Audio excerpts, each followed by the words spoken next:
Alright, ready? Hey YouTube, welcome back to Russ's Rad Reviews. I know it's been a hot minute, but today we've got another record from Sound of Vinyl to go over with you. It's Kiss's Dynasty 40th anniversary, and Cupcake's here to review it with me, so let's get into it. Unboxing time!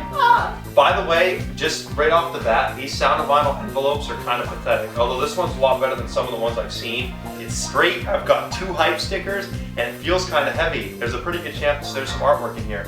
But before we do that, I'm going to hand this off to John, because he's got to hold it while I do the history. So, here you go. Alright folks, so here's the fun part, AP US history time. Here we go. This is Kiss's album Dynasty. This is the last album produced by the original 4 band members until Kiss's Psycho Circus. It is their 7th studio album, not including their solo albums. It was produced by Vinny Poncia, and it was released on Casablanca Records on May 23rd, 1979. This was the first time that the 4 original members did not appear together for the entire album, believe it or not. Even though a lot of the other albums, they had to do different sessions and different takes for the songs, this is the first time that they did not all appear together on the songs. The singles off this album were I Was Made for Loving You, released on May 20th, 1979, and the second and final was Sure Know Something, released on September 30th, 1979, and I'm hissing like a snake over here. Peter played on only one song, Dirty Livin', and he didn't play again until Psycho Circus. He didn't play again until... Psycho Circumcision! Peter only played on one song, Dirty Livin', and he did not play again until Psycho Circus in 1998. Excuse me. I Was Made for Lovin' You peaked at number 11 on the American singles charts, and the album reached number 9 on the US Billboard album chart. This record, because it is a special edition, it should include the label with the portrait of the band on it, not the regular Casablanca record. It should have a merch form and a full color poster. What's interesting about this poster is, believe it or not, it should be the 4 band members in straitjackets, but Casablanca at the last minute decided that that was not really appropriate for younger audiences, so they made it, I think, white t-shirts, or black t-shirts was what they put them in. Yeah. But other than that, that's the history. Now we're going to slice her open and pull out the good stuff, if you know what I mean. This is very critical work, okay? If I slip and cut a major artery, we could all die. We just opened her up. Now, we want to talk about the artwork first. Cover-wise, it's not terrible. I really like the gray with the red. For whatever reason, that feels pretty cool. The backside is just your regular track listings. But like John said, I love the gray and the red combo. It's like so flashy. This one's actually very, very authentic to the original with the labels and stuff. Rocksteady, Casablanca, limited edition tag. So this one's like a legitimate, like Sound of Vinyl did not screw me. So maybe they are watching our videos, I don't know. Here's the inside sleeve. I don't know if you can see it, but it's basically kind of like a disco light with the Kiss logo. Very, very late 70s to fit that disco feel.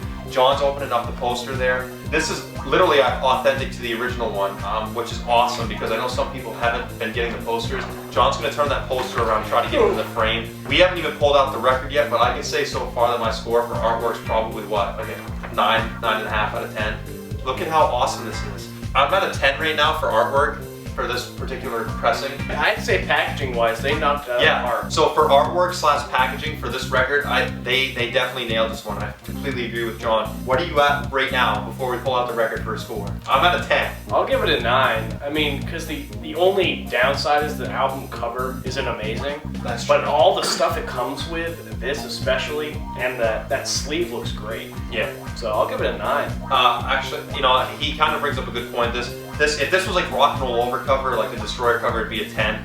I'm gonna go down to a 9.5 as of right now. But here's the big part. What a downgrade. What a downgrade. 5 points. I'm gonna send it back there. Here's the big one.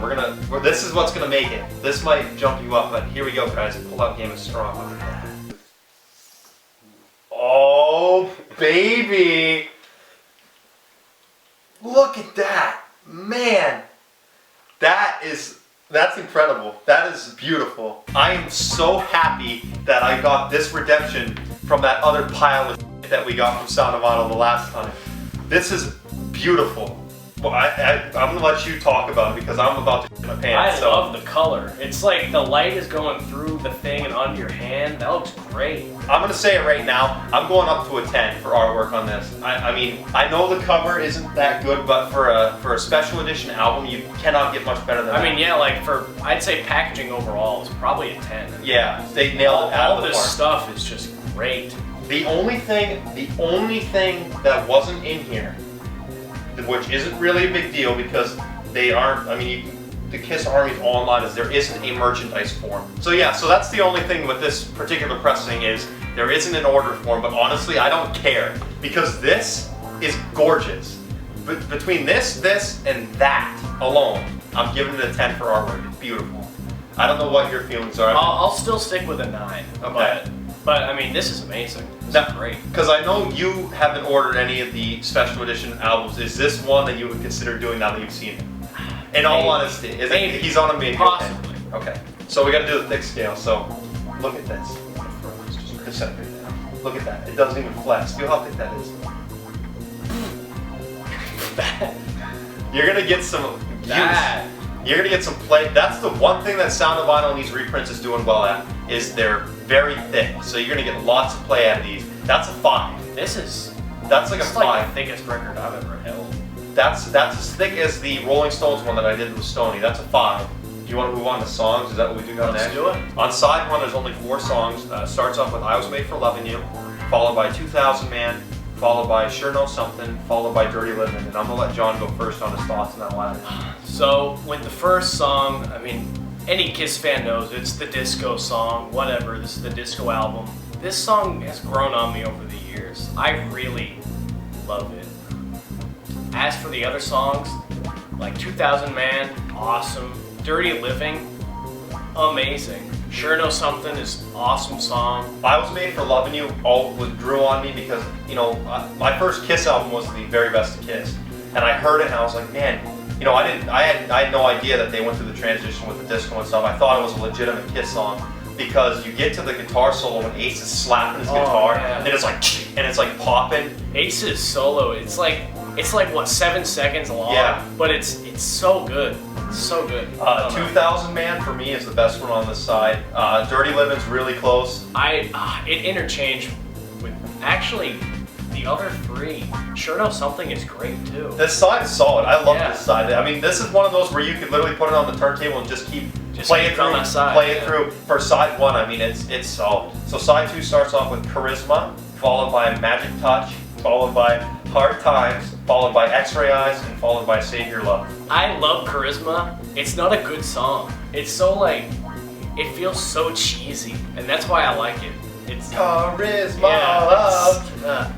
But I love it. It's such a cheesy, like, I don't know, but I like it a lot. I could care less about Hard Times, but Save Your Love, That's a good song. I love Save Your Love. Yeah. And then X-Ray Eyes, I mean, it's decent. It's not kind of reminds me of Charisma, but I do like it. Yeah, but overall, for me, this album, like, it's definitely grown on me because I never used to listen to this album. Like, I used to think that this album was trash. And listening to it more and more and more, I've actually come to appreciate it because, like, Dirty Living's amazing on this album. But the remix, have you heard the remix? It extends the solos and the intro when he's hitting the cowbell. So good. You said you didn't really like Magic Touch.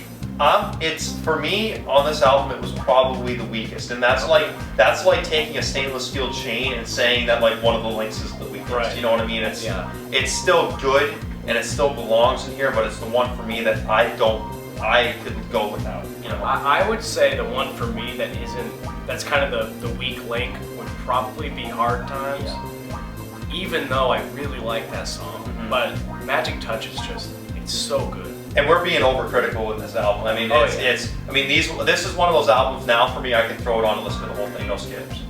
So, and that, I mean, especially that's the thing about this one. Unmasked came after this, right? Yeah. Unmasked has good songs and not so good songs, right? But this whole album is like solid, I would say. I think it has very good geometry. There was a hair on it. Even though this album does have some disco vibes, I'll still probably give it like a 9 out of 10. And I know we're like super biased Kiss fans, so that's probably a little high. No, I was gonna give it a 9 out of 10. Yeah, well there we go. Yeah. So yeah, I guess we're both doing a 9 out of 10. Yeah, I'm definitely gonna give it a 9 out of 10. This is one of those albums, and I say this a lot on this channel, but it's one of those albums where you can, if you like one song on it, pick it up because you're gonna end up liking the rest of them. But for final thoughts and how it's held up today, I mean, it's 40 years old, guys. This record's 40 years old. They're reprinting it, 40th anniversary. I mean, I Was Made for Loving You is on all the time on the radio. They nailed it. They nailed it with the color combo on this one. I don't know who decided green. They nailed it. This one had the poster, Sound of Vinyl. I'm so proud of you. I know you guys don't print the records, but this one wasn't all bent. The packaging was like, I give you like a 6 out of 10 for packaging instead of the 2 out of 10 that you guys got the last time or whatever. I was impressed. I don't know, what do you think for this the record? I think I'm gonna go with like an 8.5 for how it holds up. For me personally, it's like a 9 or 10. But I think for the majority of people, like it only has one hit, but if you listen to the rest of the album, you'll like it. Right. I was going to say an 8.5 too. That's what happens when you do this long enough. There we go. I completely agree with what he said. The only thing really is, you know, what's the difference between this one and the regular one? I mean, it's right.